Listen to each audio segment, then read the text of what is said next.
చిగురించబోతుంది. గొప్ప దినాలు నువ్వు చూడబోతున్నావు. నీ యేసుకు సమస్తము సాధ్యమే. గుడ్ మార్నింగ్ దేవుని ప్రియ కుమారుడా, గుడ్ మార్నింగ్ దేవుని ప్రియ కుమార్తె, special good morning to you. ఈ ఉదయమున దేవుని బలమైన కృప నీకు తోడై ఉంది. పౌలు ఈ విధంగా చెప్తాడు తిమోతికి, తిమోతి నువ్వు దేవుని కృపయందు బలవంతుడిగా వెళ్ళావు. నీ జీవితం నేను ఎదుర్కోబోతున్నావు. నిజమే, ఈరోజు ఎన్నో విషయాల గుండా నువ్వు వెళ్ళబోతున్నావు. అయితే దేవుని కృప గుండా నువ్వు వెళ్ళు. దేవుని కృప మీద ఆధారపడి నువ్వు వెళ్ళు. చూడండి, కృప అన్న మాటకు అర్థం నీ క్వాలిఫికేషన్ బట్టి కాదు, నీ స్టాండర్డ్ బట్టి కాదు, నీ జీవిత విషయాలు బట్టి కాదు, నీ ఫెయిల్యూర్స్ బట్టి కూడా కాదు. మరి దేని బట్టి కృప అంటే? కృప అంటే పూర్తిగా దేవుని మీద ఆధారపడి, నీ బట్టి కాదు. కానీ కృప అన్న మాటకు అర్థం అర్హత లేని వానికి అర్హత కలుగు చేయడం. నువ్వు అనుకుంటున్నావేమో ఉదయాన్న నేను అర్హుడిని కాదు, నేను పనికిరాను, నేను చేతకాని వాడిని, నేను నిందలు పాలని వ్యక్తిని, నా జీవితం ఇంతే, నా జీవితం దేనికి పనికిరాదు, ఎవరికి పనికిరాదు, నేను ఏ ఉద్యోగం లేకుండా ఇలా ఉండిపోతాను. కృప అన్న మాటకు అర్థం ఇలా అనుకున్న ప్రతి ఒక్కరి జీవితంలో కూడా దేవుడు తన పనిని జరిగించడం. చూడండి, దేవుని లేఖనాల్లో మీరు ఎటువైపు తిప్పండి, ఎటువైపు తిరిగినా ఏ జీవితాలు అయితే మీరు హెచ్చుగా చూశారు, ఏ జీవితాలు అయితే పైకి ఎత్తబడ్డాయో అవన్నీ కృపలోనే ఎత్తబడ్డాయి. చాలామంది దేవుని లేఖలోంచి మనం చూస్తాం. దావీదు గురించి చూస్తాం, అబ్రహాం గురించి చూస్తాం, ఇస్సాకు, యాకోబుల వీరి జీవితాలు చూస్తాం. అది మాత్రం కాదు, కొత్త నిబంధనలో పేతురు, వీరందరి జీవితాలు మనం గమనిస్తాం. వీరందరూ కూడా దావీదు జీవితం చూడండి, ఒక గొర్రెల కాపరిగా ఉన్న వ్యక్తి.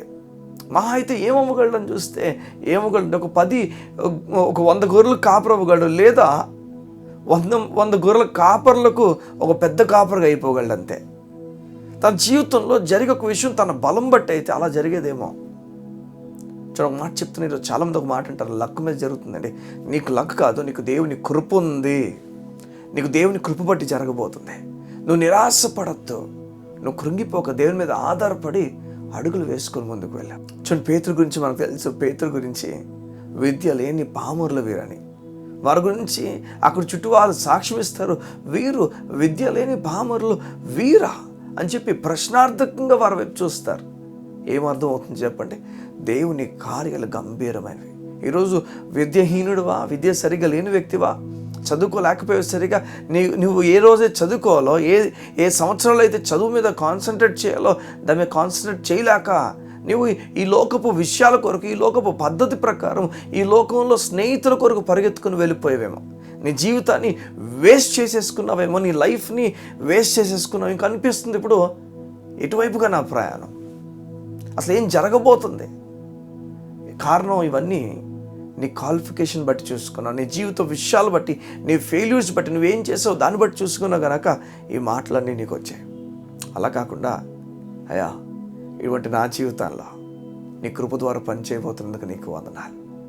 ఆయన వైపు చూస్తే ఆయన గంభీరమైన కార్యాలు నీకు జరిగిస్తాడు. ఈ ఉదయం నీకు అర్థమవుతుందా? దేవుని కార్యము 100% నీకు జరగబోతుంది. ఓ ఎంత సంతోషమో, ఎంత దేవుని దయో, ఎంత దేవుని ప్రసన్నత, ఎంత దేవుని కనికరమో. ఈ ప్రత్యేకమైన ఉదయాన్న దేవుడు నీతో మాట్లాడి చెప్తున్నాడు. నలిగి విసిగి వేసారిపోయిన నీ జీవితంలో కార్యం జరగబోతుంది. ఇదిగో, కృప బట్టి ధైర్యవంతుడు అవ్వు, కృప బట్టి బలవంతుడు అవ్వు, కృప బట్టి ముందుకు అడుగులవే. దేవుని కృప నీకు తోడైంది.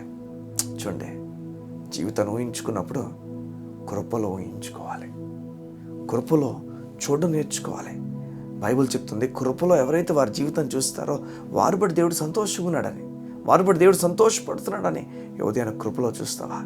అయ్యా, నా బట్టి కాదు, నేను ఫెయిల్ అయిపోయాను, నేను చోట సరిగా చేయలేకపోయాను, అయినప్పటికీ నీ కృపలో నడిపించబోతున్న దేవా నీకు వందనాలు. కళ్ళు మూసుకుంటావా? ఉదయం నీ గురించి ప్రార్థన చేస్తాను. మా ప్రియ పరలోకపు తండ్రి, నీ బిడ్డలు ఏ విషయంలో కూడా దిగులు పడిపోవడం నీకు ఇష్టం లేదు, ఆధైర్యపడడం నీకు ఇష్టం లేదు. నీవు ఎలా ఒక వ్యక్తిని తీసుకుని వెళ్ళగలవు, ఎలా ఒక వ్యక్తికి ధైర్యం ఇవ్వగలవో ఈ ఉదయం నీ ప్రజలు కట్టి ధైర్యం ఇచ్చి కృపలో వారి జీవితాన్ని వారు చూసుకొని ముందుకు వెళ్ళేవారుగా ఉంచండి. నీ గొప్ప నెమ్మదిని నీ బిడ్డలకు ప్రకటించుచున్నాను. దేవుని సమాధానము, సింహాసనం నుంచి దేవుని సమాధానమును నీ ప్రజలకు ప్రకటించుచున్నాను. తండ్రి, నీవు నీ కృపను, నీ నెమ్మది, నీ ఆనందమును మాకు ఇచ్చినందుకు నీకు వందనాలు. నీ బిడ్డలతో పొందుకొని ధైర్యం కలిగి ముందుకు వెళ్తుండగా సమాధానంతో నింపి నడిపించమంటూ యేసు నామమున ప్రార్థించుచున్నాము తండ్రి. ఆమేన్, ఆమేన్, ఆమేన్.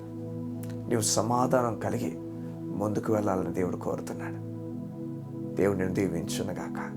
God bless you. God bless you.